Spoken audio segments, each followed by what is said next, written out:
I tried dropshipping business as a beginner.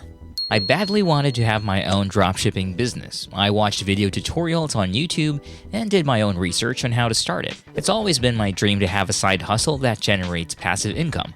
I've seen so many people, even in my circle, start from scratch and work their way up. And now they're earning 6 figures a month, which is incredible. In this video, I'm going to share with you all how I started a dropshipping business as a beginner. What are the steps I take and how much do I spend overall on my new business venture? I'm going to tell you the real deal so that you'll know exactly what will happen and what to expect. I'll tell you right now that it was not a smooth journey for me because I was still learning, even up until now. So let's jump right in. The first step I took was to search for a good product. I visited a website named Peaksta and looked through the winning section of the products buy tab. I was looking for something that many would not think they need but actually do. Something unique yet useful and most importantly, not expensive. It took me quite a while to find that winning product. After 1 week of endless searching, I finally found something that fit my criteria. The winning product that caught my eye was a refillable perfume bottle. It was something that you would not know that you needed, but then once you saw it, you would realize that you actually needed it because you didn't want to carry around big bottles of your favorite perfume. It may not be super unique, but it's useful and relatively cheap, especially if you buy it in large volumes. I went to TikTok and searched for this product to check out videos of people using and buying it. I was quite surprised because there were several of these videos with a considerable number of views. This made me even more excited about my winning product. Next, I visited AliExpress to check the reviews of the product. The reviews were mostly positive, which proved the effectiveness and reliability of the product. This made me hopeful that I was going to make sales. Remember that you want your product to be of high quality, even if it's affordable.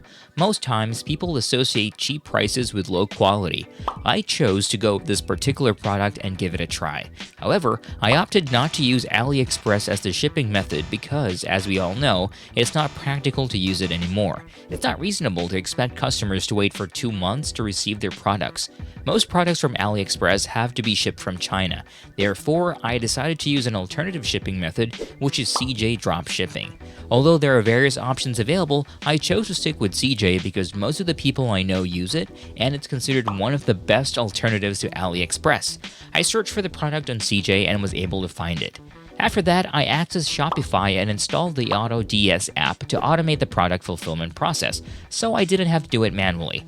The next step was to purchase the product from Amazon so I could take high-quality pictures for the website and create videos. Of course, I needed to see for myself what the product is or how big or small it is. In a way, I was studying and testing the product to see if it was good. While waiting for the product to arrive, I worked on building up the website. I visited Shopify and selected the online store option. The first step was to buy a domain name, which I did for $15, and register the name for my online store. If you're having trouble coming up with names, you can visit a name generator online, which will help you come up with a name for your business. Finally, I was able to secure the domain name. Then I visited Canva to design the logo. Creating the logo didn't take much time, and I was able to produce a simple one within a few minutes. Canva makes it easier for people who are not really inclined to graphic design, so you better check it out. With the logo and domain secured, the next step was to build the online store. I chose the free theme and started building the website, which took me a considerable amount of time. Remember that I was just a beginner then, and I had to really learn the basics along the way. However, I'm satisfied with how it turned out. In total, it took me around 7 days to complete the store. Being a beginner, I consider the process a learning experience and acknowledge that I can build my online store much faster next time. After completing the building of the online store, I set up the payment methods, connected Shopify payments and PayPal, and was ready to launch. Now, the most exciting and important part of this video was running the ads. However, I encountered a problem when I realized that my Shopify payments were on hold, and I decided to postpone running the ads until the issue was resolved. I contacted Shopify support, but after 3 days, nothing had been done. I contacted them again, and they instructed me to submit some documents about my company, which took 2 days to analyze. In total, it took 5 days to resolve the issue.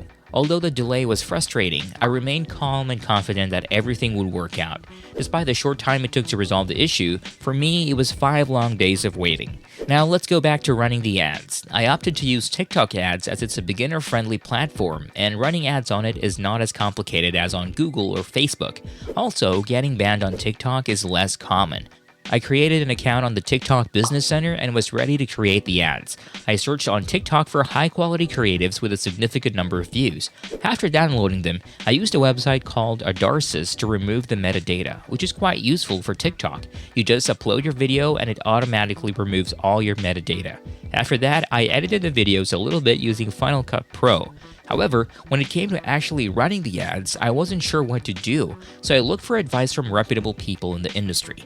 I decided to follow AC Hampton's TikTok ad strategy. So I ran the ads for a complete 3-day period, and here's the total amount of money I spent.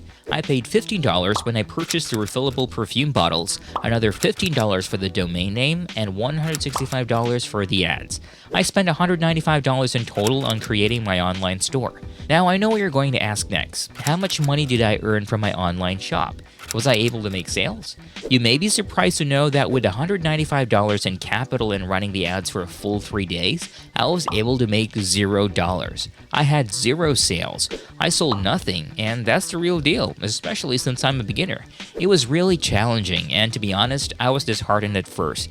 But then I realized that despite this harsh reality, I shouldn't just give up. I'm not discouraged by the results, and I won't give up on dropshipping by claiming that it's a dead end or trashy business. On the contrary, I enjoy the entire process of building a website and overcoming the challenges. While some might see it as a loss, I consider the money spent on the website and ads as an investment. Through this experience, I gained knowledge on how to create a niche store if I decide to do so in the future. In spite of the challenges and financial loss, I truly enjoy the process, and I'm grateful for everything, even the little things.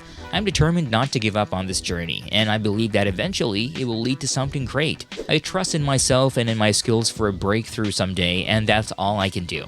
To achieve success, I believe in giving my best and working hard. Just like everything in life, I need to be better, improve my skills, gain more knowledge, and be more determined and persistent in pursuing my dreams. It sounds so cliche, but that's the best route to take. I may have failed, but this is only the beginning. I could always try again, and in the long run, I know that I'll be successful as long as I keep my faith. I have no regrets, and even if I lost $200, I would still try to learn about dropshipping. In spite of this loss, I'm still enthusiastic about trying out new products and running another store, regardless of whether it's a niche store or not. I'm excited about exploring new areas where I lack knowledge and gaining that knowledge through trial and error, mistakes, and failures, because failure teaches you valuable lessons. All the things that I've done so far have been learning experiences. This is my real story about when I started the dropshipping business as a beginner. Again, it was not an easy journey, but it was valuable and unforgettable. That's it for today. I hope this video is a great help, especially for everyone who's thinking of starting a dropshipping business. Thank you for watching, and I hope it was helpful. If it was, let me know in the comments. Stay tuned for the next video, and have a great day. See you soon.